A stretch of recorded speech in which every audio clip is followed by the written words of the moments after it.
नि गोदान भिडिअआव नोंथांमोननो उइलियाम बड' इउटुब चेनेलाव नोंथांमोननिसिम बयखौबो बरायबावनाय जाबावबाय। नायदो लोगोफोर, भिडिअखौ आं दसे सम बेलासिनि समावब्ला आं भिडिअखौ लानानै फैदों लोगोफोर।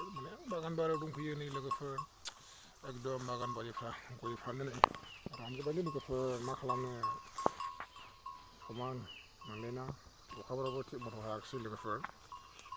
एसे आं भिडिअखौ लानानै फैदों लोगोफोर, माने गयानो नै रानजोब्बाय, मा खालामनो अखायाबो समजों लोगोसे मोजां रोखोम हानो मोनाखिसै दा लोगोफोर। नायनो गयफ्रानो रानजोब्बाय, एसे गोबावसिममोन टाइमफ्रा मोना नालाय भिडिअ खालामनोबो, मा खालामनो लोगोफोर। नै ओरैबायदि रानजोब्बाय गयफ्रानो, खुनु उसुबिदा मोजाङानो जायाखिसै, मा खालामनो लोगोफोर। नै